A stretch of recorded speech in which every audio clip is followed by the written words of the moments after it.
Hello everyone, आकार IAS के YouTube channel पे आप सभी का स्वागत है। तो इस लेक्चर सीरीज़ में हम लोग द हिंदू न्यूज़पेपर जो आता है उसका एडिटोरियल और न्यूज़ एनालिसिस करेंगे।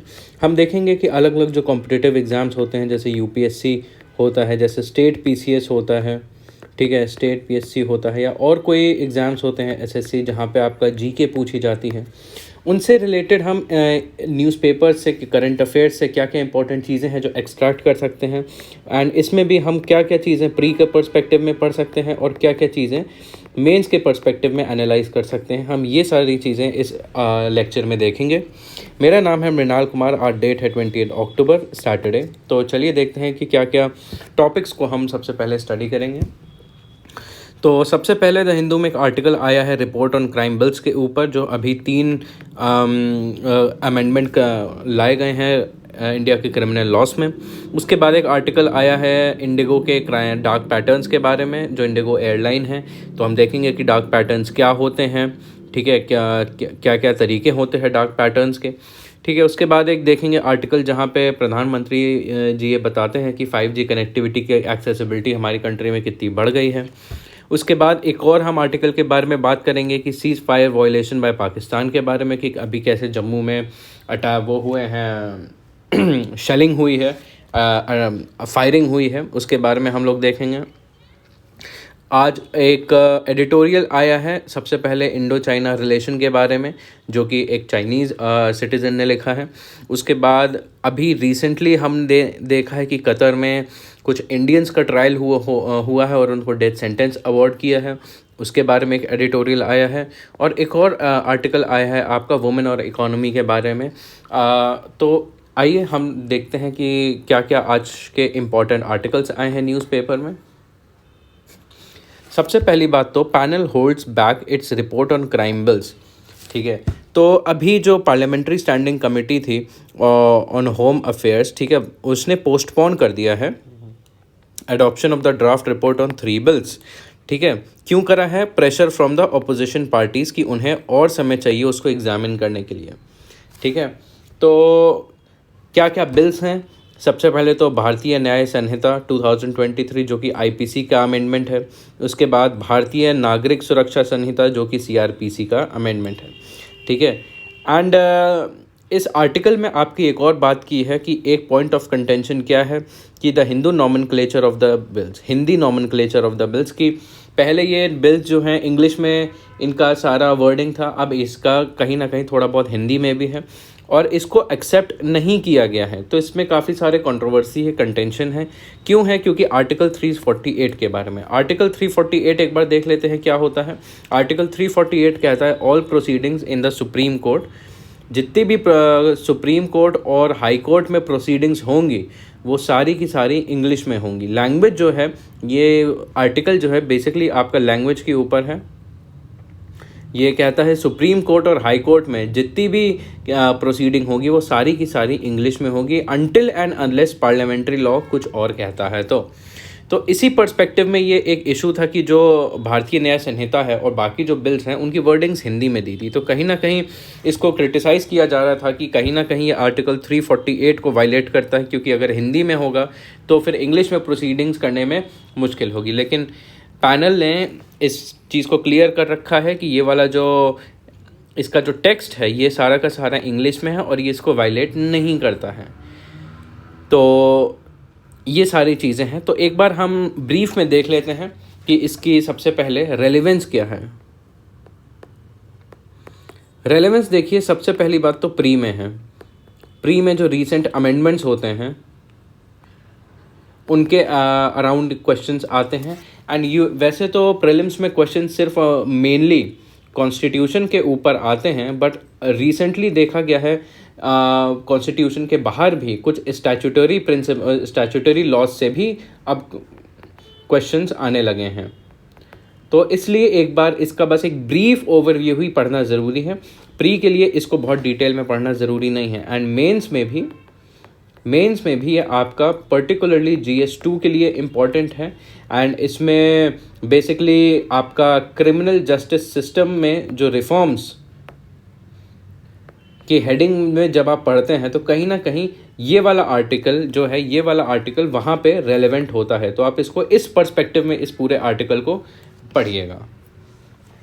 तो अब हम देख लेते हैं एक बार तीनों बिल के बारे में। सबसे पहला है आपका भारतीय न्याय संहिता 2023, जो कि आपका इंडियन पीनल कोड जो है उसको रिप्लेस करने के लिए लाया गया है। जो इंडियन पीनल कोड था वो 1860 में लाया गया है। तो आप देख सकते हैं तो कि हम 2023 में अभी तक हम 1860 के कानून से गवर्न होते थे। एक ब्रिटिश शासन का जो कानून था आज के समय में हम उसके हिसाब से चलते, तो काफ़ी सारी उसमें दिक्कतें हुआ करती थी, काफ़ी सारे प्रोसीजरल इश्यूज होते थे। और आज का समय जो है काफ़ी ज़्यादा बदल चुका है। आज के जो क्राइम्स हैं वो और कॉम्प्लिकेटेड हो गए हैं, लोगों के राइट्स हैं वो एक्सपैंड हो गए हैं। जो पहले एक कॉलोनियल स्टेट था, एक आपका काफ़ी एक्सप्लॉयटेटिव स्टेट था, वो आज के समय में वेलफेयर स्टेट बन गया है। तो काफ़ी सारी नीड बन जाती है कि इसको अमेंड किया जाए।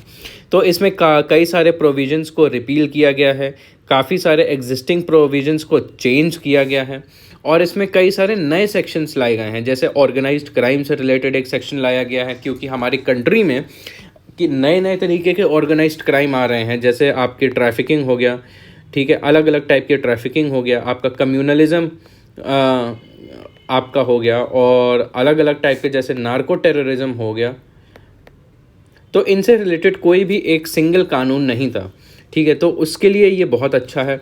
उसके बाद एक आपका पेटी ऑर्गेनाइज्ड क्राइम का आया है, ठीक है। एक टेररिस्ट एक्ट के ऊपर भी इसमें सेक्शन इंक्लूड किया है। अभी तक हम बस अलग अलग टाइप के टेररिस्ट एक्ट को से हम लोग चलते थे, जैसे आपका UAPA हो गया, ठीक है। उसके अलावा acts endangering sovereignty, unity and integrity हो गया, और स्नैचिंग। तो और भी हैं, ये बस आपके कुछ एग्जाम्पल के तौर पे मैं बता रहा हूँ। उसके बाद भारतीय न्याय सुरक्षा संहिता लाई गई है, जो कि आपका criminal procedure code of criminal procedure 1973 को रिप्लेस करता है, ठीक है। इसका क्या है, proposes to change 160 provisions, introduces 96 provisions. और सिमिलरली आपका भारतीय साक्ष्य बिल, जो कि आपका इंडियन एविडेंस एक्ट, इसको रिप्लेस करने के लिए है। तो ध्यान में रखिए, ये जो चीज़ें मैं बता रहा हूँ ये आपकी कहाँ काम आ सकती है। प्रीलिम्स में आपसे बोला जा सकता है मैच द फॉलोइंग, ठीक है। आपको ये 3 हिंदी के नाम दे देंगे और आपको पूछा जाएगा कि कौन सा बिल किसके लिए है, तो आपको मैच द फॉलोइंग में करना पड़ेगा, ठीक है। इस तरीके के क्वेश्चंस आपके इंपॉर्टेंट आ सकते हैं एग्जाम में से रिलेटेड। तो अब एक क्वेश्चन आता है कि इसकी ज़रूरत ही क्या थी, why do we need the new bills, ठीक है। ये जो नए 3 कानून आए हैं इनकी हमें ज़रूरत क्या थी। तो सबसे पहली बात है कॉलोनियल लेगेसी। कॉलोनियल लेगेसी मतलब जो ब्रिटिशर्स की लेगेसी थी वो, कि 1860 में सबसे पहला हमारा इंडियन पीनल कोड आया और 2023 तक हम उसी से चल रहे थे, और हमारा जो क्रिमिनल जस्टिस सिस्टम है वो अभी तक उसी के आधार पे चल रहा था। कौन? ब्रिटिशर्स के बनाए हुए कानूनों के आधार पे चल रहा था, जो आज के समय में इंडियंस के लिए लागू नहीं होता है। मतलब लागू था बट बहुत ज़्यादा रेलेवेंट नहीं था, एप्लीकेबल नहीं था, ठीक है। The laws were drafted during the colonial times and contains archaic language, concepts that might not actually reflect current social norms and values, ठीक है। तो आपके कॉलोनियल टाइम्स के जो कुछ सोशल नॉर्म्स होते थे, कुछ सोशल वैल्यूज़ होती थी, जैसे पेट्रियार्की हो गई, या फिर जैसे क्लास सेग्रीगेशन हो गया, ये सारी चीज़ें थी, इनके बेसिस पे कानून थे। जो लैंग्वेज थी वो काफ़ी ज़्यादा पुरानी थी, काफ़ी ज़्यादा आर्केक थी, जिसकी वजह से काफ़ी ज़्यादा अनक्लैरिटी बहुत ज़्यादा होती थी, एंड इसकी वजह से काफ़ी ज़्यादा केसेस में पेंडेंसी आने लगती थी, क्योंकि लॉज को सही से इंटरप्रेट नहीं किया जा सकता था। इसके अलावा लॉज में काफ़ी सारे लूप होल्स हुआ करते थे। उसके बाद आपका ये हो गया सबसे पहला रीज़न। उसके बाद दूसरा रीज़न है एडवांसेस इन टेक्नोलॉजी, ठीक है, कि अब जो क्राइम है, जो क्रिमिनल्स हैं, वो आजकल इस समय में नई नई टेक्नोलॉजी को यूज़ करने लगे हैं, ठीक है। क्रिमिनल्स जब यूज़ करने लगे हैं तो ऐसा होना चाहिए कि सरकार भी इक्विप्ड हो कि उस टेक्नोलॉजी और क्राइम को अच्छे से डील कर पाए। और आज के समय में एविडेंस को कलेक्ट करने के लिए भी नई नई टेक्नोलॉजीज़ का यूज़ किया जाता है, जैसे DNA फिंगरप्रिंटिंग हो गई, आपकी एंड उसके बाद आपका आर्टिफिशियल इंटेलिजेंस हो गया आपका, ठीक है, जैसे फेशियल रिकॉग्निशन सिस्टम्स हो गए। तो इनको भी कैसे गवर्न किया जाए और टेक्नोलॉजी को यूज़ करके इन्वेस्टिगेशन को कैसे किया जाए, ये इन सब चीज़ों की भी आज के समय में काफ़ी ज़्यादा ज़रूरत है। उसके बाद सिंप्लीफिकेशन एंड स्ट्रीमलाइनिंग। अभी तक जो कानून है वो काफ़ी ज़्यादा कॉम्प्लेक्स बन चुके थे, ठीक है। इसकी वजह से जो लॉ को प्रैक्टिस करते हैं, लीगल प्रैक्टिशनर्स हो गए, जो पुलिस हो गए, लॉ इन्फोर्समेंट एजेंसीज हो गए और जनरल पब्लिक होती थी, उनमें काफ़ी ज़्यादा कन्फ्यूजन पैदा हो जाता था, ठीक है। लॉ इतना कॉम्प्लेक्स है कि पहली बात, हर किसी को लॉ समझ ही में नहीं आता, एंड जिसको समझ में आता है वो इसका अक्सर नेगेटिव यूज़ करते हैं, ठीक है। एक टाइप से उन्हें अपने फ़ायदे के लिए यूज़ करते हैं। तो कानून एक ऐसा होना चाहिए जो सबको आसानी से समझ आ सके और जो सब आराम से जिसका पालन कर सकें, ठीक है। और अगर अगर कानून जो है सिंपल होगा तो उसमें पारदर्शिता बढ़ेगी, ट्रांसपेरेंसी बढ़ेगी और उसके प्रति समझ बढ़ेगी। अगर सिंपल होगा कानून तो लोगों को कानून फॉलो करना और ज़्यादा इजी होगा। अगर लोग समझ पाएंगे कि क्या कानून है तो कहीं ना कहीं जो क्राइम रेट है, जो लोग अनजान होने की वजह से, कानून के प्रति अनजान होने की वजह से जो जुर्म कर देते हैं, शायद वो कम हो जाएंगे इससे। ये एक इसका रीज़न है। उसके बाद ये तीसरा रीज़न है। उसके बाद चौथे रीज़न में हो गया एविडेंस कलेक्शन एंड प्रेजेंटेशन, ठीक है। Indian evidence act was enacted before the advent of the modern forensic science. तो जब जो हम फॉलो करते हैं इंडियन एविडेंस एक्ट, वो उस फॉरेंसिक साइंस में जो आपकी ग्रोथ हुई है उससे पहले आया है। तो आज के समय में हमें नए कानून की ज़रूरत है। Various reports highlight the need of reforms in criminal laws, कि इससे पहले और भी कमिटीज़ आ चुकी हैं, ठीक है, जिन्होंने सजेस्ट किया है। जैसे कि departmentally related parliamentary standing committee on home affairs ने अपनी 146 रिपोर्ट में बोला था कि हमें अपना जो क्रिमिनल जस्टिस सिस्टम है उसका कॉम्प्रिहेंसिव रिव्यू करना चाहिए।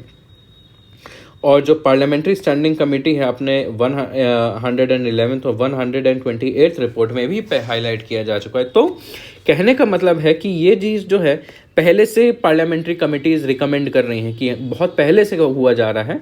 तो अब हमें लगता है कि समय आ गया है इसको बदलने का। उसके बाद आता है आपका अगला आर्टिकल कि dark pattern sales by airlines online agent deemed cyber crime.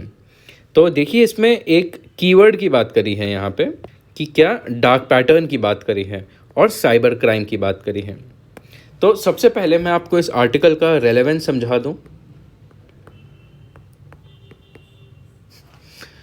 कि सबसे पहले ये आपका आर्टिकल जो है प्रीलिम्स के लिए इम्पॉर्टेंट है, क्योंकि यहाँ पे कुछ कीवर्ड्स यूज़ होते हैं, ठीक है। कीवर्ड्स क्या, कैसे डार्क पैटर्न्स,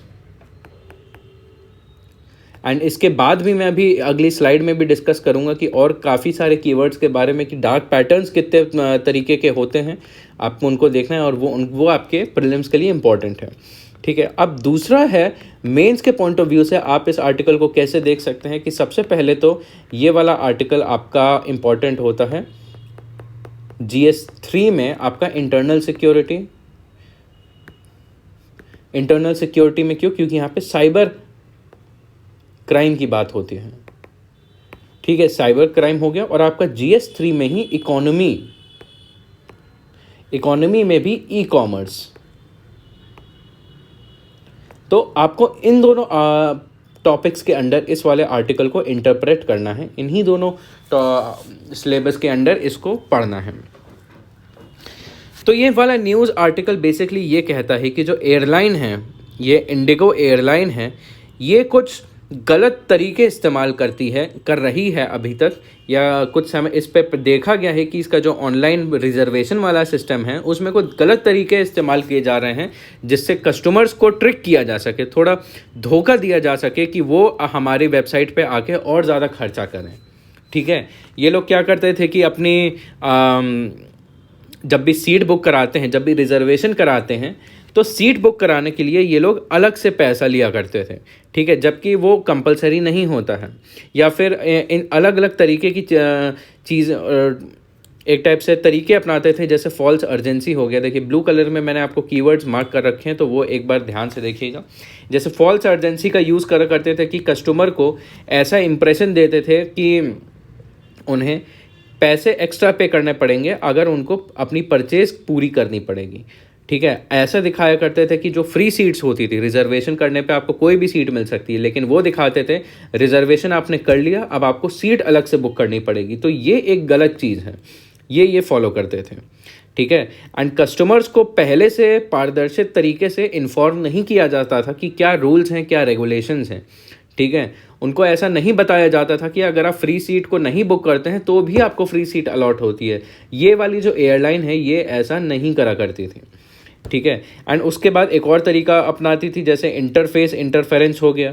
ठीक है, कि जैसे इंडिगोज मोबाइल एप्लीकेशन में क्या होता था कि जो ऑप्शन होता था स्किप का, वो बिल्कुल जैसे मान लीजिए ये आपका स्क्रीन है एंड यहाँ पे आप बुक सीट्स कर रहे हैं जो आपको ऑप्शनल है, आप इसको स्किप भी कर सकते हैं, लेकिन यहाँ पे एक छोटा सा बस बटन देंगी स्किप का, जो किसी को ऑलमोस्ट दिखेगा ही नहीं।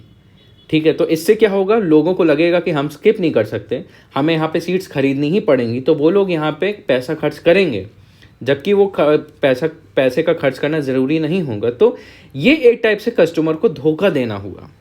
ठीक है, तो यहाँ पे देखिए ब्लू कलर में मैंने आपको बताया है कि डेफिनेशन क्या है डार्क पैटर्न की। A dark pattern is one where an entity nudges customer to buy products they didn't intend to, which is unfair trading practice. It can constitute a cyber crime. तो जब कोई भी ऐसी e commerce वाली website customers को manipulate करे या फिर एक तरीके से ऐसा झांसा देने की कोशिश करे कि आपको एक प्रोडक्ट खरीदना है, एक ऐसा प्रोडक्ट जिसकी ज़रूरत कंज्यूमर को ना हो, एक टाइप से ज़बरदस्ती कोई चीज़ खरीदवाना किसी मैनिपुलेट करके किसी टैक्टिक से, उसको डार्क पैटर्न कहते हैं। तो ये चीज़, इसके बारे में ये आर्टिकल है, तो ये आपको जानना ज़रूरी है कि डार्क पैटर्न क्या होता है। ये इंपॉर्टेंट इसलिए हो रहा है क्योंकि आज के समय में अलग अलग तरीके के साइबर क्राइम्स बढ़ रहे हैं और एग्ज़ाम में भी साइबर क्राइम्स के ऊपर आए दिन क्वेश्चंस पूछे जा रहे हैं। तो इसलिए ध्यान रहे, ये वाला आर्टिकल आपका उस पर्सपेक्टिव से ज़रूरी है। तो एक बार देख लेते हैं डार्क पैटर्न्स क्या होते हैं। Dark patterns also known as deceptive patterns, ठीक है, refer to the strategies employed by the website to make user perform actions they did not intend to. User perform actions they did not intend to. Discourage behavior that are not advantageous to the companies. Basically कहने का मतलब ये है, एक ऐसी तरीकी, एक ऐसी रणनीति अपनाते हैं ये वेबसाइट वाले जो अलग अलग जो चीज़ें बेचते हैं ई कॉमर्स वाले, कि कंज्यूमर्स को ऐसी चीज़ खरीदवाओ कि उनको उसकी ज़रूरत ना हो, बस किसी तरह हमारी सेल्स बढ़ती रहे। ठीक है, और ऐसा जो कंज्यूमर्स कॉन्शियस होने लगते हैं, ठीक है, या कुछ ऐसा बिहेवियर परफॉर्म करने लगते हैं जिससे कंपनी को फ़ायदा ना हो, उस बिहेवियर को कम करना। ठीक है, इस चीज़ को कहते हैं dark pattern. Often exploit cognitive bias and employ tactics such as false urgency, forced actions, hidden cost. अभी इनके बारे में हम आगे देखेंगे कि ये करते कैसे हैं, हाउ, इनके अलग अलग टैक्टिक्स होते हैं, इनकी स्ट्रैटेजीज होती हैं, तरीके होते हैं अलग अलग, ये हम अभी देखते हैं। They can range from overtly noticeable tricks to more subtle method that users may not immediately recognise. तो करते कैसे हैं, कई बार ये बिल्कुल सामने सामने करते हैं, डायरेक्टली करते हैं कि आप देख सकते हैं कि ये हमें ट्रिक करने की कोशिश कर रहे हैं, और बहुत इनडायरेक्टली भी कि आप लोग उनकी इस स्ट्रैटेजी में फंस जाएंगे और आपको पता भी नहीं चलेगा। तो काफ़ी सारे तरीके होते हैं, देखते हैं क्या क्या तरीके होते हैं डार्क पैटर्न्स के। ठीक है, तो जो ध्यान में रखिए, कंज्यूमर अफेयर्स मिनिस्ट्री होती है, उन्होंने 9 टाइप्स ऑफ डार्क पैटर्न्स को आइडेंटिफाई किया है। ठीक है, सबसे पहला क्या है, फॉल्स अर्जेंसी। ठीक है, सेंस ऑफ अर्जेंसी और scarcity to pressure customer into making purchase. तो फॉल्स अर्जेंसी क्या होता है, मान लीजिए कि आप अमेज़ॉन पे एक मोबाइल फ़ोन ख़रीदने गए, ठीक है, और जैसे ही आपने वो मोबाइल फ़ोन देखा, आप बस ऐसे ही देखने जा रहे हैं। ठीक है, आपने देखा कि आप 5-6 फ़ोन्स जो हैं आप चेक करेंगे, आप कंपेयर करेंगे। ठीक है, लेकिन आप जैसे ही पहले वाले फ़ोन पे आए, ठीक है, अमेज़ॉन कहता है कि ये हमारे पास बस एक ही पीस बचा है और उस पीस पे हम आपको 40% डिस्काउंट देंगे। ठीक है, लेकिन हम आपको वो सिर्फ अगले 15 मिनट के लिए देंगे। एंड अगर आपने 15 मिनट में नहीं लिया तो आपको ये फ़ोन नहीं खरीद सकते और आपको डिस्काउंट नहीं मिलेगा। तो कहीं ना कहीं आपके मन में एक प्रेशर क्रिएट हो जाएगा कि हाँ मुझे ये जल्दी से ख़रीदना है वरना मैं इसे खो दूँगा, मैं इसको ख़रीद नहीं पाऊँगा, ठीक है। और ऐसा असल में नहीं होता है, हो सकता है उनके पास ऐसे 100 पीस पड़े हों और वो दिखा रहे हों कि बस एक पड़ा है। तो एक टाइप से ऐसे झांसा देना कस्टमर्स को, ऐसे ट्रिक करना, और आप इस प्रेशर में आके क्या पता ख़रीद लेंगे वो फ़ोन, और क्या पता जो 40% दिखा रहा है आप 40% एक्स्ट्रा मिलेंगे। तो ये होता है एक फॉल्स अर्जेंसी। उसके बाद होता है बास्केट स्नीकिंग। बास्केट स्नीकिंग क्या होता है? ऐड एडिशनल प्रोडक्ट्स और सर्विसेज विदाउट यूज़र्स कंसेंट। मान लीजिए आपने एक फ़ोन अपने, जब आप अमेज़ॉन पे फ़ोन ख़रीदने जा रहे हैं, आपने एक फ़ोन बास्केट में ऐड किया, एक मेमोरी कार्ड आपने ऐड किया, एक उसका चार्जिंग केबल ऐड किया और एक उसका चार्जर ऐड किया, ठीक है। लेकिन जब आपने ये सारा खुद से ऐड किया, लेकिन जब आप चेकआउट करने गए तो आपने देखा 2 और आइटम उसमें चेकआउट में एडेड है पहले से, जो कि आपने नहीं किए। ये कहाँ से आ गए? ये कंपनी ने ऑटोमेटिक उसमें डाल दिए हैं, और अगर आप इस पर ध्यान नहीं देंगे तो आप इसका भी पैसा भर देंगे। तो इस तरीके से कस्टमर्स को बास्केट स्नीकिंग करी जाती है। उसके बाद कंफर्म शेमिंग है। Uses guilt to make consumers adhere, criticises और attack customer for not conforming to a particular view point. ये चीज़ हो गई।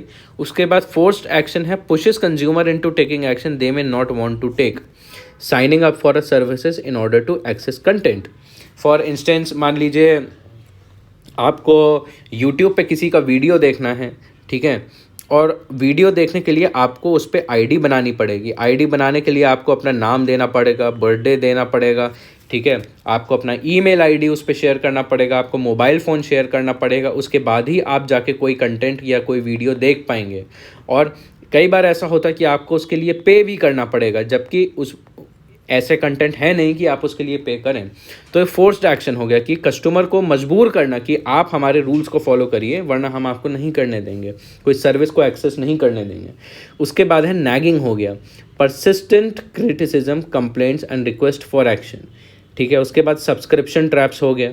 और easy to sign in for a service but difficult to quit और कैंसिल, कि मान लीजिए जैसे आपने अमेज़ॉन प्राइम हो गया अक्सर, या फिर आपने कोई हॉटस्टार हो गया, कि मान लीजिए आपको कोई टीवी सीरीज़ देखनी है इन दोनों पे, या फिर क्रिकेट मैच देखना है, तो ये बोलेंगे कि आप हमारी वेबसाइट पे साइन इन कर लीजिए और उसके बाद देख लीजिए। लेकिन और आपने ये कर लिया और आपने इसके पैसे भी पे कर दिए, लेकिन मान लीजिए अब आप चाह रहे हैं कि मैं अपना सब्सक्रिप्शन जो है कैंसिल कर लूँ, तो वो लोग आपको कोई तरीका ही नहीं बताएंगे कि आप कैंसिल कर सकें, ठीक है। और हर बार जैसी महीना होगा आपका वो पैसा काट लेंगे। तो ये होता है एक डार्क पैटर्न। उसके बाद आता है आपका bait and switch, advertising a certain product but delivering another of lower quality. ये आप में से बहुत लोगों ने फेस किया होगा कि अमेज़ॉन या फ्लिपकार्ट से आपने देखा होगा कि कोई अच्छा सा प्रोडक्ट है, मान लीजिए आपने कोई टी शर्ट देखी होगी कि काफ़ी अच्छी है, अच्छा कलर है, उसका अच्छा डिज़ाइन है, लेकिन आपने जब ऑर्डर किया तो कोई दूसरा प्रोडक्ट आ गया, उसका साइज़ गलत आ गया, या फिर पैटर्न अलग है, या फिर कलर अलग है, और बोलें कि वो लोग कि यहाँ हमारे वेबसाइट पे यही प्रोडक्ट है, तो दिखा कुछ और रहे हैं, दे कुछ और रहे हैं। तो ये हो गया आपका बेट एंड स्विच। उसके बाद आता है आपका हिडन कॉस्ट। हिडन कॉस्ट क्या होता है? Hiding additional cost until consumers are already committed to making a purchase. जैसे आप अक्सर जोमेटो हो गया, जोमेटो पे आप कुछ भी ऑर्डर करते हैं, मान लीजिए आपका बिल बना 200 रुपये, ठीक है, 200 रुपये का आपने खाना ऑर्डर किया, लेकिन चेकआउट करते वक्त आप देख रहे हैं 280 रुपये हो गया। ये 80 रुपये कहाँ से आ गया? उन्होंने बोला कि देखिए हमारा कन्वीनियंस फ़ीस है, हमारा डिलीवरी चार्ज है, हमारा ये चार्ज है, हमारा वो चार्ज है, हमारा इको फ्रेंडली चार्ज है। तो करते करते 200 की खरीद उन्होंने अपनी 280 की बना ली। ये होता है हिडन कॉस्ट। इन चीज़ों के बारे में ये लोग पहले नहीं बताते हैं, जब आप चेकआउट करने जा रहे होते हैं तब बताते हैं। ये होता है। उसके बाद disguised ad, design to look like content such as news articles और जनरेटेड कंटेंट। तो बहुत तरीके के डार्क पैटर्न्स होते हैं और आपको ध्यान में रखना है कौन सा डिपार्टमेंट है जो इनको आइडेंटिफाई करता है, कंज्यूमर अफेयर्स मिनिस्ट्री, और ये आपको प्री के लिए ध्यान में रखनी है। इस तरीके से सवाल आ जाता है कि डार्क पैटर्न्स को आइडेंटिफाई करने की रिस्पॉन्सिबिलिटी किसकी है। उसके बाद आर्टिकल आता है आपका 80% of India's population has access to high speed internet technology, prime minister. तो इस आर्टिकल में बेसिकली आपको इन्फॉर्मेशन दी जा रही है कि prime minister Narendra Modi on Friday held the telecom operators progress in spreading 5G coverage in urban centres. उन्होंने काफ़ी ज़्यादा टेलीकॉम ऑपरेटर्स की तारीफ़ करी कि जिस स्पीड से उन्होंने 5G कवरेज को इम्प्रूव किया है हमारी कंट्री में, स्पेशली इंडिया के सिटीज़ में, उसको काफ़ी ज़्यादा सराहा है और बोला है कि अब आज के समय में इंडिया की 80% पॉपुलेशन जो जनसंख्या है उनके पास अब हाई स्पीड 5G टेक्नोलॉजी का एक्सेस है, अब वो इसको इस्तेमाल कर सकते हैं। और ये हुआ कैसे है, ये आपका लगभग 4 लाख 5G बेस स्टेशन को बनाया गया है। तो ये वाला जो आर्टिकल है ये आपका GS3 हो गया। GS3 में आपका साइंस एंड टेक्नोलॉजी के पर्सपेक्टिव में आता है और ये आपका डेटा है 5G से रिलेटेड, जो कि आप डेफिनेटली अपने आंसर्स में यूज़ कर सकते हैं। ठीक है, India's network jump in global mobile data speed ranking जो है वो काफ़ी ज़्यादा बढ़ गई है और हम ये भी जानते हैं इंडिया जो है स्मार्टफोन और इंटरनेट यूज़र्स के मामले में भी काफ़ी ज़्यादा आगे है। एंड इससे होगा क्या, इससे जो है ईज़ ऑफ लिविंग बढ़ेगा। अब यहाँ पे इसका एप्लीकेशन बताया है।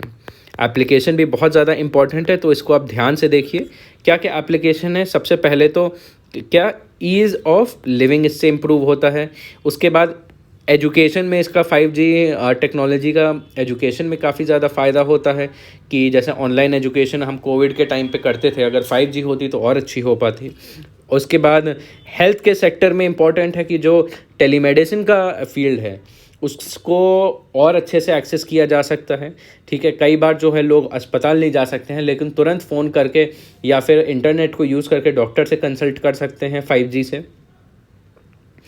ठीक है, एंड उसके बाद यहाँ पे बात करी है कि इंडिया ना सिर्फ 5G टेक्नोलॉजी को और बढ़ा रहा है, लेकिन अब 6G जो टेक्नोलॉजी है उसमें भी लीडर बनने की कोशिश कर रहा है। एंड ये सब इस आर्टिकल में बात की है कि ये सब हुआ कैसे है, इतना एक्सपेंशन कैसे हुआ है 5G का, कि क्योंकि जो हमारे डोमेस्टिक इलेक्ट्रिक मैन्युफैक्चरिंग है उसमें काफ़ी ज़्यादा बढ़ावा हुआ है। क्योंकि देखिए कोई भी इतनी हाई टेक टेक्नोलॉजी है एक्सपैंड तभी करेगी किसी देश में जब उस देश में इंफ्रास्ट्रक्चर होगा, जब उस देश में इलेक्ट्रॉनिक्स के मैन्युफैक्चरिंग की फैसिलिटीज़ होंगी। तो हमारे देश में अब ये काफ़ी तेज़ी से बढ़ रहा है और यहाँ पे बताया भी है कि जैसे एप्पल हो गया, आपका सैमसंग हो गया, अब ये लोग इंडिया में असेंबली कर रहे हैं। अभी रिसेंटली क्या गूगल ने अपना प्लान बताया है कि जो उनका फ्लैगशिप फ़ोन है पिक्सल, उसकी भी असेंबली ये लोग इंडिया में करेंगे। तो और एक और चीज़ है कि कहीं ना कहीं अभी तक इंडिया में असेंबल किया जाता था, मैन्युफैक्चरिंग नहीं किया जाता था, लेकिन अब धीरे धीरे हम लोग मैन्युफैक्चरिंग के रेट को भी हम धीरे धीरे इम्प्रूव कर रहे हैं। असेंबलिंग जो होती है एक टाइप से ये होता है कि बाहर से अलग अलग छोटे छोटे कंपोनेंट जो है बाहर से, जैसे चाइना हो गया, ऑस्ट्रेलिया हो गया, यूनाइटेड स्टेट्स हो गया, वहाँ पे बनते थे और इंडिया में आके ये सब लोग ये असेंबल होते थे। असेंबल होने के बाद उनसे एक फ़ोन बनता था। लेकिन अब क्या किया जा रहा है मैन्युफैक्चरिंग में कि जो छोटे छोटे कंपोनेंट होते थे वो इंडिया में ही बनेंगे और असेंबल भी इंडिया में ही होंगे। तो इससे एक टाइप का इंडिया की डोमेस्टिक मैन्युफैक्चरिंग कैपेसिटी बढ़ेगी और इंडिया का जो मैन्युफैक्चरिंग सेक्टर है वो और ज़्यादा आगे बढ़ेगा। कैसे कि अभी रिसेंटली अब ये भी धीरे धीरे कैसे हो रहा है, क्योंकि जो एप्पल ने अपना जो कैमरे अब बनाता है वो भी बोला है कि अब हम एप्पल जो फ़ोन होते हैं, आईफोन्स होते हैं या आईपैड्स होते हैं, कोई भी एप्पल की डिवाइस होती है जिसमें कैमरा होता है, वो उसके कैमरा जो हैं अब इंडिया में बनेंगे। ठीक है, तो इस तरीके से अब धीरे धीरे हम लोग असेंबली तो करने ही लगे हैं और मैन्युफैक्चरिंग भी करने लगे हैं। एंड ये सब इम्पॉर्टेंट क्यों है, हम ये सब क्यों ही कर रहे हैं, इतना एफर्ट क्यों लगा रहे हैं, ताकि हमारी जो इतनी ज़्यादा डिपेंडेंस है, डिपेंडेंस किस पे है, चाइना पे। चाइना पे हमारी इलेक्ट्रॉनिक्स की बहुत भारी मात्रा में डिपेंडेंस है, हम उस डिपेंडेंस को कम कर पाएँ, इसलिए हम इतना सब कर रहे हैं। इंडिया में 5G ला रहे हैं, मैन्युफैक्चरिंग कर रहे हैं, असेंबलिंग कर रहे हैं, ईज़ ऑफ डूइंग बिजनेस को कर रहे हैं, ताकि हमारी चाइना से डिपेंडेंस कम हो और इंडिया खुद के दम पे आत्मनिर्भर बने। ये है पूरा इस पूरे आर्टिकल का जिस्ट। अब देखते हैं अगला आर्टिकल। अगला आर्टिकल है आपका shelling by Pakistan triggers scares in Jammu's arena. ठीक है, तो बेसिकली आपका ये आर्टिकल है GS3 में आपका आर्टिकल आता है बॉर्डर सिक्योरिटी, ठीक है। और आपका प्रीलिम्स में ये वाला जो आर्टिकल है ज्योग्राफी के टर्म्स में इम्पॉर्टेंट हो जाता है। कैसे? क्योंकि हाँ, जो रीजन की बात करी है यहाँ पे अरीना, ये आपका कहीं ना कहीं थोड़ा बहुत हिमालयन रीजन पे आता है और ये आपका बॉर्डर के पास है। तो इस रीजन में कौन कौन से माउंटेन्स हैं, ठीक है, यहाँ के आसपास कौन सी रिवर जाती है, यहाँ पे आसपास कौन सा लैंडमार्क है, ठीक है, बॉर्डर में आसपास कौन सी फोर्स है, जैसे बीएसएफ है, वो बीएसएफ तैनात रहती है तो उसके कुछ कुछ कैरेक्टरिस्टिक्स हैं।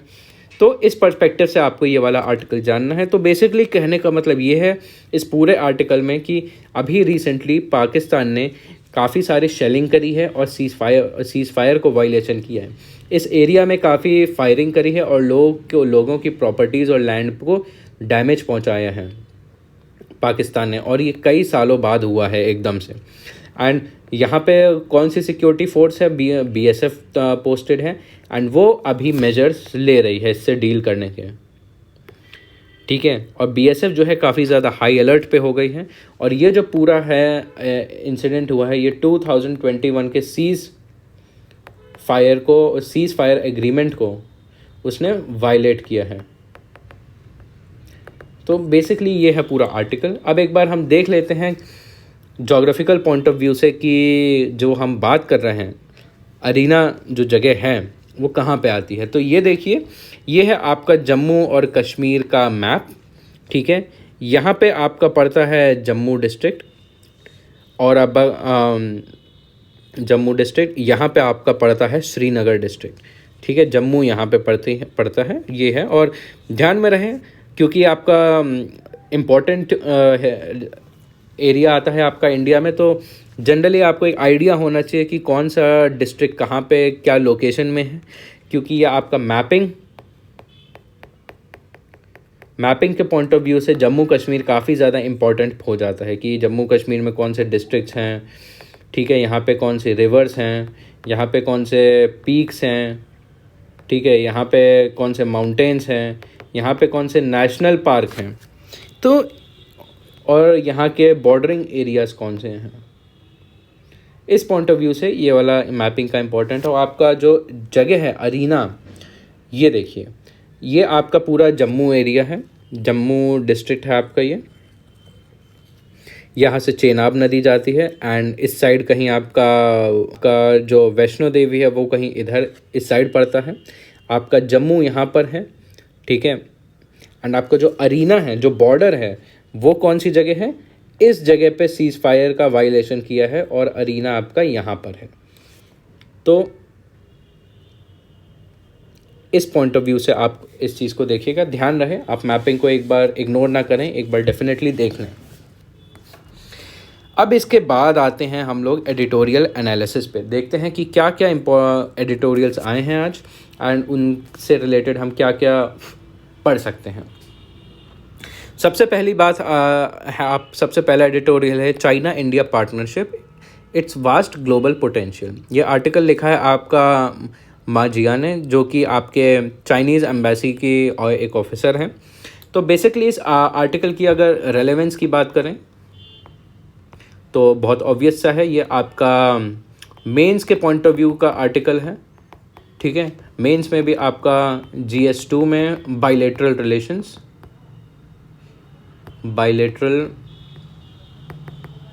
रिलेशन से के लिए ये इम्पॉर्टेंट है आपका, ठीक है। एंड ये आपका इम्पॉर्टेंट है क्या कहते हैं जियो पॉलिटिक्स से रिलेटेड में, जियो पॉलिटिक्स के पॉइंट ऑफ व्यू से।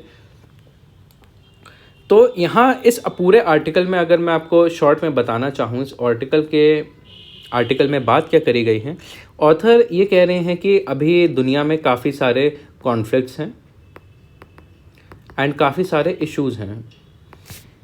इन्हीं बैकग्राउंड में इंडिया और चाइना जो हैं वो काफ़ी एंशिएंट सिविलाइजेशन रहे हैं एंड कहीं ना कहीं दोनों अपनी इस चीज़ को यूज़ करके, अपने दोनों एंशिएंट लेगेसी को यूज़ करके पार्टनर अप कर सकते हैं पार्टनर अप कर सकते हैं फॉर रिजॉल्विंग ग्लोबल इश्यूज। दोनों मिल के अगर चाहें तो ग्लोबल कॉन्फ्लिक्ट्स में काफ़ी ज़्यादा उनको रिजॉल्व करने में काफ़ी कोऑपरेट कर सकते हैं। तो बेसिकली ये चीज़ है जो पूरा आर्टिकल बात करता है। तो अब देख लेते हैं इस आर्टिकल के थोड़े डिटेल्स कि इसमें क्या क्या पॉइंट्स इस आर्टिकल में डिस्कस किए गए हैं। कि अगर चाइना और इंडिया जो है पार्टनर अप कर लें, उनके रिलेशंस अच्छे हैं, वो दोनों अच्छे से कोऑपरेट करें, तो इनका काफ़ी ज़्यादा ग्लोबल पोटेंशियल है। कि मान लीजिए आज का सिनेरियो क्या है, करंट सिनेरियो में रशिया यूक्रेन वॉर है, वेस्ट एशिया में आपका पैलेस्टाइन और इज़राइल वाला है issue, peace threat to peace है कि टेररिज्म हो गया, ठीक है, उसके बाद ऑर्गेनाइज्ड क्राइम हो गया, या फिर आपका मनी लॉन्ड्रिंग जैसे काफ़ी सारे इश्यूज होते हैं, ठीक है। तो आज के समय में काफ़ी ज़्यादा कॉन्फ्लिक्ट्स हैं एंड काफ़ी ज़्यादा जो पीस को मेंटेन करने का एफर्ट्स हैं उनमें काफ़ी ज़्यादा थ्रेट्स हैं। तो इस बैकग्राउंड को हमें एक टाइप की अपॉर्चुनिटी की तरह देखना चाहिए। अपॉर्चुनिटी इंडिया और चाइना दोनों के लिए। कैसे? सबसे पहले तो अगर बात करें, इंडिया और चाइना जो है एंशियंट एशियन सिविलाइजेशन रहे हैं, ठीक है।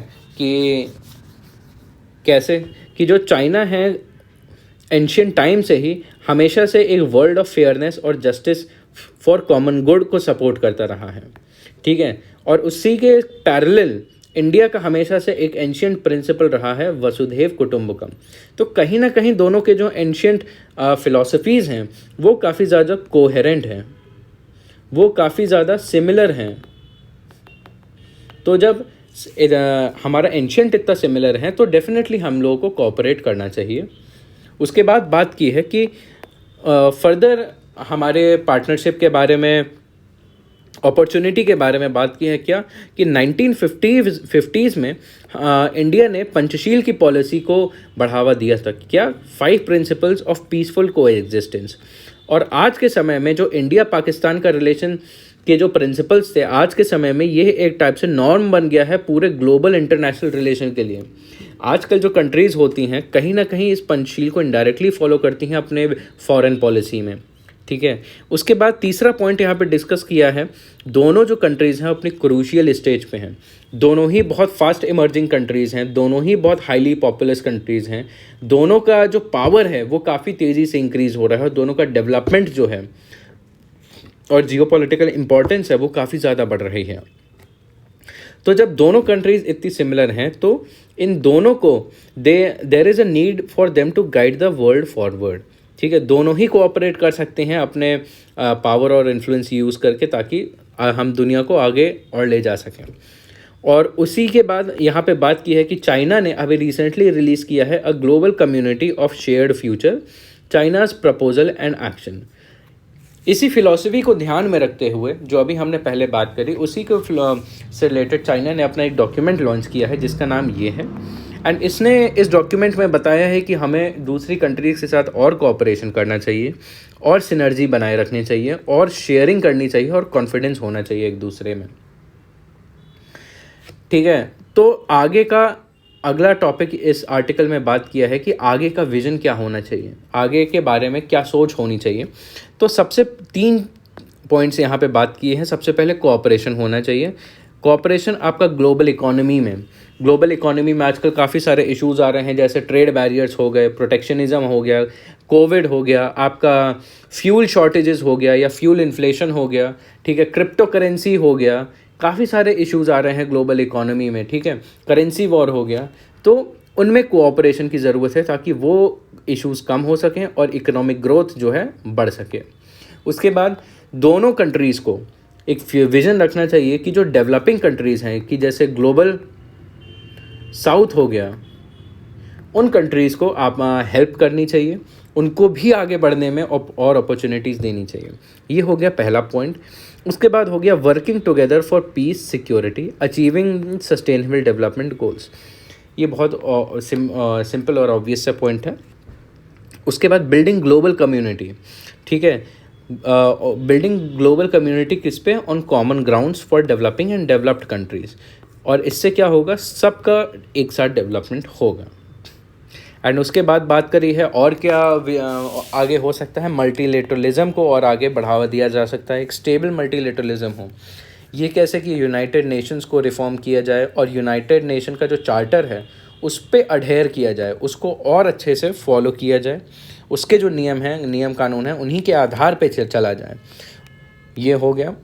एंड लास्ट पॉइंट यहाँ पे बात करी है promote common values of peace, development, equity, justice and democracy. तो ये कुछ अच्छी वैल्यूज़ हैं आपके इंटरनेशनल रिलेशन में कि जो भी कंट्रीज़ इनको अच्छे से फॉलो करती हैं जनरली वहाँ पे स्टेबिलिटी होती है और आपस में रिलेशंस अच्छे होते हैं, और दूसरे जो कंट्रीज़ हैं उनके डिफरेंसेस और ऑटोनॉमी को रिस्पेक्ट करें। तो ये सारी चीज़ें आर्टिकल डिस्कस करता है। बेसिकली यही है कि वर्ल्ड में अभी काफ़ी सारे चैलेंजेस हैं, ठीक है। उन चैलेंजेस को फेस करने के लिए इंडो चाइना की अच्छी रिलेशनशिप इम्पॉर्टेंट है। रिलेशनशिप काफ़ी सारे बेसिस पे हो सकती है, ठीक है, काफ़ी ज़्यादा, प्लस इस रिलेशनशिप का काफ़ी ज़्यादा पोटेंशियल है। एंड इस रिलेशनशिप और पोटेंशियल को आगे करके हम एक फ्यूचर का विज़न सेट कर सकते हैं, एक फ्यूचर के बारे में इमेजिन कर सकते हैं जो कि एक अच्छा फ्यूचर होगा, प्रिंसिपल्ड फ्यूचर होगा, पीस एंड सिक्योरिटी होगी वो तब जब पार्टनरशिप होगी अलग अलग कंट्रीज़ में। तो उसके बाद आपका आता है आर्टिकल मिस्ट्री ट्रायल के बारे में। ये किस बारे में आर्टिकल है कि अभी जो है आपके कतर में न्यूज़ आती है कि कतर में इंडियन नेवी के कुछ फॉर्मर ऑफिसर्स को डेथ सेंटेंस सुनाया गया है, ठीक है। तो उसी के बारे में ये आर्टिकल है कि एक बात एकदम से सामने आती है, कल न्यूज़पेपर में आई थी, तो इसके बारे में हम एक बार देख लेते हैं कि क्या है ये कॉलम जो है, ये क्या कहने की बात करता है।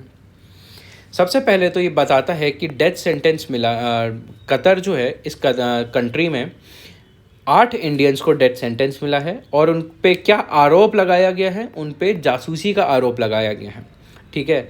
अब इस आरोप पे उनका ट्रायल हो रहा है, ट्रायल हुआ है, लेकिन ये जो ट्रायल हुआ है उनकी जो सुनवाई हुई है वो बहुत सीक्रेट हुई है, ठीक है। इसके बारे में कोई ज़्यादा इन्फॉर्मेशन नहीं दी है कि क्या क्या ट्रायल हुआ है, कैसे ट्रायल हुआ है, क्या क्या चार्जेस हैं, और कोई इन्फॉर्मेशन इंडिया को नहीं दी गई है कि उन्हें किस चार्जेस पे गिरफ्तार किया गया है और उनके खिलाफ़ क्या सबूत हैं। ये कुछ भी इन्फॉर्मेशन कतर जो है प्रोवाइड नहीं कर रहा है, तो ये एक चिंता की बात है।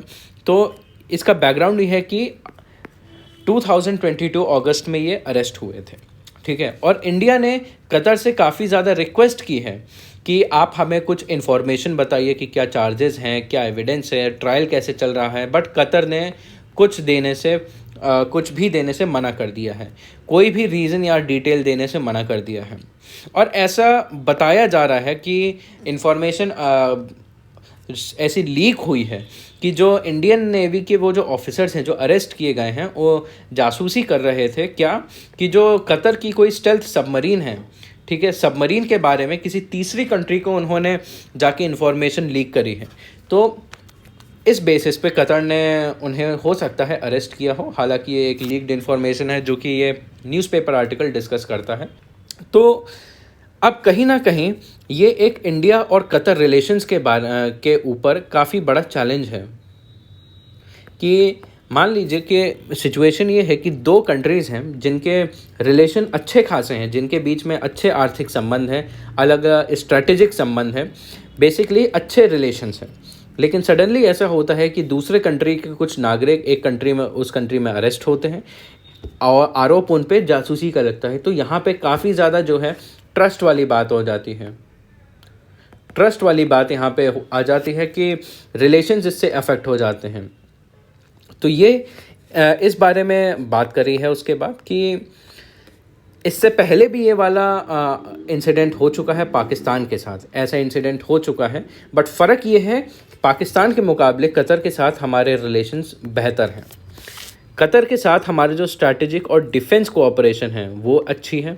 हम लोग कतर से, इंडिया जो है कतर से जो LNG है, लिक्विफाइड नेचुरल गैस वो 40% जो है कतर से ही इंपोर्ट करता है इंडिया। और कतर कंट्री जो है, उस कंट्री में इंडिया जो है तीसरे नंबर पे इंपोर्ट्स पे आता है। कतर जो है जितना भी इंपोर्ट करती है, तीसरे नंबर पे सबसे ज़्यादा इंपोर्ट कतर में इंडिया से होते हैं, ठीक है। एंड जब गल्फ ब्लॉकेड हुआ था 2017 में, तब भी कतर से इंडिया की जो सप्लाई लाइन्स थी वो काफ़ी ज़्यादा सस्टेन्ड थी, काफ़ी ज़्यादा स्टेबल थी। तो कहीं ना कहीं ये बताता है कि किसी भी अभी तक कॉन्फ्लिक्ट में इंडिया और कतर के रिलेशंस जो है, ट्रेड रिलेशन हो गए, स्ट्रैटेजिक हो गए, डिफेंस रिलेशन हो गए, वो स्टेबल रहे हैं, ठीक है। एंड कहीं ना और ये बात भी ऑथर ने बताई है कि कतर में 7 लाख इंडियन एक्सपेट्रिएट्स या फिर इंडियन डायस्पोरा रहते हैं। तो बहुत सारे इंडियन जो हैं कतर में रहते हैं। तो इसलिए इंडिया और कतर के बीच के संबंध अगर कहीं में भी उनमें कोई दरार आती है या सही नहीं रहते हैं, तो दोनों कंट्रीज़ के लिए अच्छे नहीं होंगे। तो ये वाला आर्टिकल आ गया आपका GS2 में। GS2 में आपका इंटरनेशनल रिलेशंस में आ गया आपका इंडो कतर रिलेशनशिप इन और क्या बायलैटरल रिलेशन, ठीक है। तो आपका ये इस पार्ट ऑफ सिलेबस में आता है। एंड तीसरी बात, उसके बाद आर्टिकल में क्या बात हुई है कि अब इस सिचुएशन में इंडिया को क्या करना चाहिए। ये एक बहुत बड़ा डिप्लोमेटिक चैलेंज है इंडिया के लिए, ठीक है, क्योंकि बहुत बड़ा आरोप लगाया जा रहा है। जासूसी का आरोप काफ़ी बड़ा आरोप होता है, ठीक है। तो सबसे पहले इंडिया को क्या करना चाहिए कि बेस्ट पॉसिबल सपोर्ट देना चाहिए अपील में। उसके बाद सिर्फ लीगल सपोर्ट ही नहीं, डिप्लोमेटिक सपोर्ट भी देना चाहिए। कहीं ना कहीं ये सब कन्वे करना चाहिए कि अगर इंडियंस को वहाँ पे कुछ होता है तो इंडिया पूरे के पूरे इंडिया कतर रिलेशनशिप पे क्या इम्पैक्ट पड़ सकता है, इस चीज़ पे भी गौर करना चाहिए। एंड इंडिया की जो पॉलिसी है नो इंडियन लेफ्ट बिहाइंड, जो डायस्पोरा के लिए पॉलिसी है,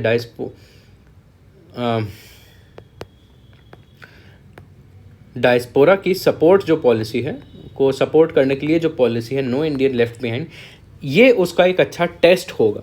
दिखेगा इंडिया कितना ज़्यादा कमिटेड है इस पॉलिसी के लिए। तो ये वाली चीज़ें इस चीज़ में बात करेंगे कि अब इंडिया को क्या करना चाहिए। अब उसके बाद आपका तीसरा एडिटोरियल आता है women can make the world better. तो ये आपका बेसिकली आर्टिकल जो है आपका मेनली मेंस के पॉइंट ऑफ व्यू से इम्पॉर्टेंट होता है, ठीक है। मेंस में भी आपका ये 2 जगह पे आर्टिकल आ जाता है। GS1 में आर्टिकल आ जाता है आपका, GS1 में सोसाइटी वाला जो टॉपिक आता है, सोसाइटी में भी वुमेन एम्पावरमेंट, ठीक है। आपका ये आर्टिकल आ जाता है GS2 में, आ जाता है आपका सोशल जस्टिस में आ जाता है। सोशल जस्टिस में वल्नरेबल सेक्शन में ये आर्टिकल आ जाता है। वल्नरेबल सेक्शन में क्यों? क्योंकि यहाँ पे वुमेन की बात हो रही है। एंड ये आर्टिकल आपका GS3 में भी रेलेवेंट होता है। कैसे? आपका इकोनॉमिक डेवलपमेंट और एम्प्लॉयमेंट,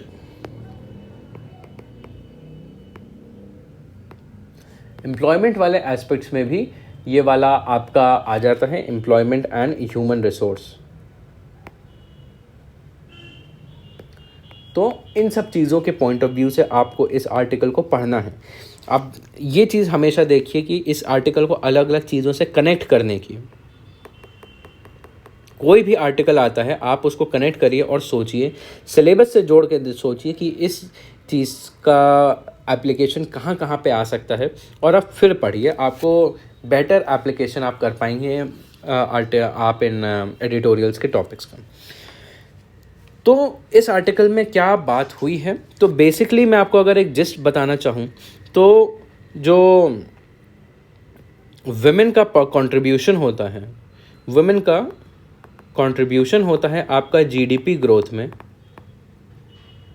जीडीपी ग्रोथ और इकोनॉमिक डेवलपमेंट। क्या रोल होता है, क्यों रोल वुमेन का जनरली कम रहता है, एंड कैसे हम उसे इम्प्रूव कर सकते हैं। इस बारे में इस पूरे आर्टिकल में बात की गई है। एंड ये वाला आर्टिकल बेसिकली पूछा क्यों गया, बताया क्यों गया है, हम देख रहे हैं पिछले कुछ वीक से आपके वुमेन और इकोनॉमी के ऊपर काफ़ी सारे आर्टिकल्स आ रहे हैं। ऐसा क्यों हुआ है अभी हम देखते हैं, वो भी बता रहे हैं।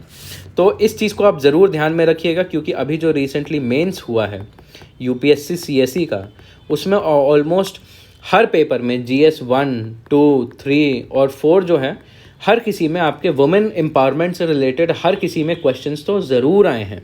तो आप ये वाले जो टॉपिक्स हैं वुमेन और इकोनॉमी वाले, उनको बहुत ध्यान से पढ़िएगा। एंड सिर्फ ध्यान से पढ़िएगा नहीं, उनको अंडरस्टैंड करने की, उनको समझने की कोशिश करिएगा, क्योंकि कहीं ना कहीं ये बहुत इंपॉर्टेंट है। एंड जो हमारे आसपास एक्चुअल चल रहा है, ये आप उससे डायरेक्टली कनेक्ट कर पाएंगे इस आर्टिकल को। इस पॉइंट ऑफ व्यू से आप इसे देखिएगा। तो सबसे पहले इस आर्टिकल में बात करिए कि जो हमारे इकोनॉमिक हिस्ट्री रही है, वो हमेशा से मेल डोमिनेटेड रही है, वो हमेशा से एक पेट्रियार्कल माइंडसेट की इकोनॉमी रही है। ठीक है, इसका हम अंदाज़ा ही कैसे लगा सकते हैं कि जैसे जो नोबेल प्राइज़ इन इकोनॉमिक्स होता है, ठीक है, वो 1969 से लेके अभी तक सिर्फ 3 ही महिलाओं को मिला है और 90 पुरुषों को मिला है। और आप सोच सकते हैं 1969 से 2003 तक सिर्फ 3 ही वुमेन को इकोनॉमिक्स में प्राइज़ मिला है, जबकि वुमेन जो है ऑलमोस्ट हर फील्ड में अब इंगेज रहती हैं। तो मिला कब है आपका? 2009 में मिला है, 2019 में मिला है और 2023 में ही अभी तक सिर्फ मिला है। 2019 में आपको एस्थर डफलो को मिला था, ठीक है, रैंडमाइज कंट्रोल ट्रायल्स वाले फील्ड में मिला था। एंड 2023 में क्लॉडिया गोल्डन को मिला है। ये बिल्कुल ध्यान में रखिएगा, ये आपका स्टेट PCS के प्री में ऐसे क्वेश्चंस आते हैं, आपसे डायरेक्टली पूछ लेंगे। ये डायरेक्ट क्वेश्चन बनते हैं कि अभी इस साल में किसको नोबेल प्राइज़ इन इकोनॉमिक्स मिला है, और ये भी पूछ लेंगे कि किसको मिला है, और ये भी पूछ सकते हैं कि क्यों मिला है। इस पॉइंट ऑफ व्यू से ये चीज़ बहुत इंपॉर्टेंट हो जाती है। तो देखिए, क्लॉडिया गोल्डन को मिला है, क्यों मिला है? उन्होंने रिसर्च करी है। रिसर्च किस में करी, किस फील्ड में करी है कि क्यों वुमेन जो हैं, जो महिलाएं हैं, जब इकोनॉमी में जॉब्स करती हैं, तो मान लीजिए एक ही जगह पे एक पुरुष एक महिला वर्क कर रहे हैं, एक ही टाइप का काम कर रहे हैं, सेम ड्यूरेशन में काम कर रहे हैं। तो ऐसा क्यों होता है कि जो मेन होते हैं, जो पुरुष होते हैं, उनकी सैलरी महिलाओं से ज़्यादा होती है, ठीक है, जबकि दोनों सामान्य काम कर रहे हैं। तो कहीं ना कहीं यहाँ पे डिस्क्रिमिनेशन एग्जिस्ट करता है, ठीक है। आपकी जेंडर डिस्पैरिटी होती है इकोनॉमी में, जेंडर डिस्पैरिटी होती है इकोनॉमी में, कि इकोनॉमी में पुरुष और महिलाओं को अलग अलग तरीके से ट्रीट किया जाता है, जबकि दोनों ही एक ही जगह पे काम कर रहे हो और एक ही तरीके का काम कर रहे हो। तो ऐसा क्यों होता है, इस चीज़ के ऊपर इन्होंने काफ़ी ज़्यादा रिसर्च करी है। तो अब वुमेन की इन्होंने बात करी है। जो वुमेन होती हैं, उनके पास डबल रिस्पॉन्सिबिलिटीज़ होती हैं जब वो वर्क कर रही हो। सबसे पहली बात तो अपने वर्क प्लेस की रिस्पॉन्सिबिलिटी होती है, और उसके बाद रिस्पॉन्सिबिलिटी होती है घर आके अपनी फैमिली की देखभाल करती हैं वुमेन। तो उनके ऊपर जब डबल रिस्पॉन्सिबिलिटीज़ होती हैं, उनको उसके मुकाबले पेमेंट कम मिलता है, वेजेस कम मिलती हैं, सैलरीज कम मिलती हैं पुरुषों के मुकाबले। और ऐसा कहीं ना कहीं नोशन है कि वुमेन का जो काम है, जो वुमेन वर्क करती हैं, उसकी वैल्यू कम होती है टू इकोनॉमी। क्यों? क्योंकि ऐसा माना जाता है कि वो फुल टाइम वर्क के लिए कमिट नहीं हो पाती हैं और इसलिए उनकी काम की वैल्यू कम होती है। तो ये एक टाइप से एक बहुत नेगेटिव मिसकंसेप्शन है हमारी सोसाइटी में और हमारी इकोनॉमी में, जिसकी वजह से हमारी जो वुमेन है सोसाइटी में, उनको उस लेवल की रिस्पेक्ट नहीं मिल पाती, उस लेवल की डिग्निटी नहीं मिल पाती है सोसाइटी में, और उस लेवल का उनको इकोनॉमिक एम्पावरमेंट नहीं मिल पाता है। क्यों? क्योंकि हम बस उनके खिलाफ डिस्क्रिमिनेशन करते हैं। अब बात करते हैं एम्प्लॉयमेंट चैलेंजेस क्या हैं इंडिया में। ठीक है, कहीं ना कहीं अगर हम वुमेन और एम्प्लॉयमेंट की बात कर रहे हैं, तो सबसे पहले देखते हैं कि एम्प्लॉयमेंट चैलेंजेस क्या हैं। एम्प्लॉयमेंट चैलेंजेस तो काफ़ी सारे हैं, लेकिन यहाँ पे कुछ पर्टिकुलर चैलेंज की बात करें हैं। यहाँ पे बताया गया है कि लॉन्ग टर्म, अब जो हमारे कंट्री है, अब वो वहाँ पे लॉन्ग टर्म एम्प्लॉयमेंट से शॉर्ट टर्म एम्प्लॉयमेंट बनता जा रहा है। कि जैसे आप देख रहे हैं सरकार जो है प्राइवेटाइजेशन कर रही है, जो गवर्नमेंट सर्वेंट्स हैं उनकी क्वांटिटी कम कर रही है, वो सारा काम जो है आउटसोर्स कर रही है।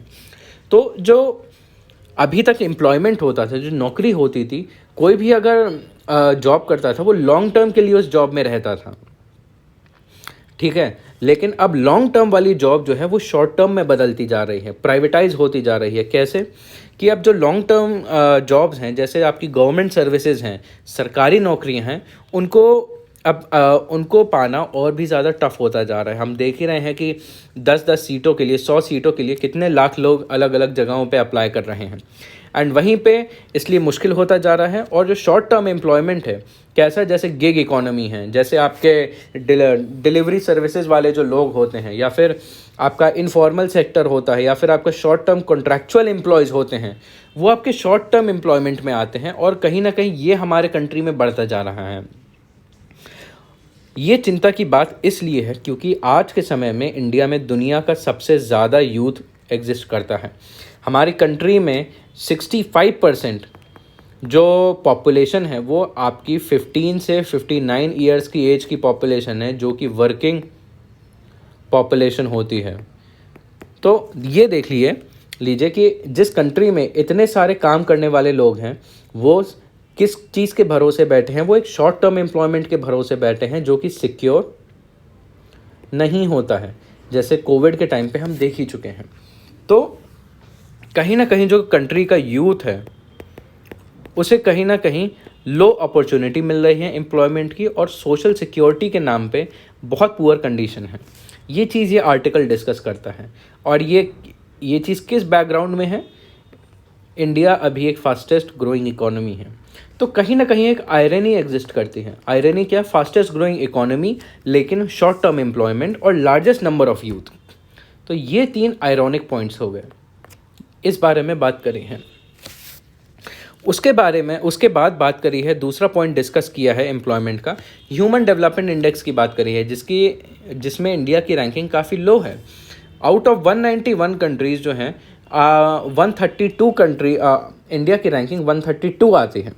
ध्यान रहे आप ह्यूमन डेवलपमेंट इंडेक्स को काफ़ी डिटेल में पढ़ें, डिटेल में एज इन कि कौन इसको पब्लिश करता है, इसके क्या कंपोनेंट्स होते हैं, ठीक है, इसके क्या बेनिफिट्स होते हैं, एंड इस ह्यूमन डेवलपमेंट इंडेक्स के क्या लिमिटेशंस होती हैं, ठीक है। तो एक बार आप ह्यूमन डेवलपमेंट इंडेक्स को पढ़ लीजिएगा, क्योंकि ये डायरेक्टली एग्जाम में पूछा जा चुका है प्रीवियस ईयर क्वेश्चन में, और ये प्री और मेंस दोनों के लिए इंपॉर्टेंट होता है। तो ह्यूमन डेवलपमेंट इंडेक्स में हमारी रैंकिंग कम है। एंड ऐसा क्यों है? क्योंकि एक रीज़न ये है कि हम लोग जो है केयर गिविंग सर्विसेज जो होती हैं उसमें काफ़ी कम इन्वेस्टमेंट करते हैं। जो केयर गिविंग सर्विसेज हो गई, जैसे आपकी डोमेस्टिक वर्कर्स हो गए, ठीक है, जो मेड्स हो गई, या आशा वर्कर्स हो गए, या आंगनवाड़ी वर्कर्स हो गए, हम उनकी सर्विसेज तो लेते हैं अच्छे से, लेकिन उनको जो कॉम्पनसेशन है वो उतने अच्छे से नहीं दे पाते हैं। एंड उनका जो काम है उनको बहुत अच्छे से वैल्यू नहीं करते। तो कहीं ना कहीं इसकी वजह से इकोनॉमी में कहीं ना कहीं ड्रॉबैक्स हैं हमारे।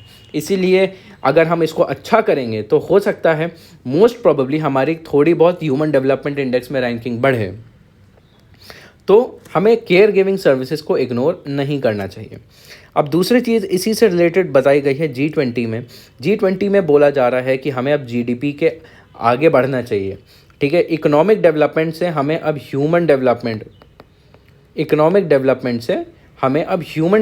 की तरफ आना चाहिए। हम GDP को अभी तक हम इकोनॉमिक डेवलपमेंट के ही टर्म्स में देखते थे, अब GDP को हमें ह्यूमन डेवलपमेंट के टर्म्स में देखना चाहिए।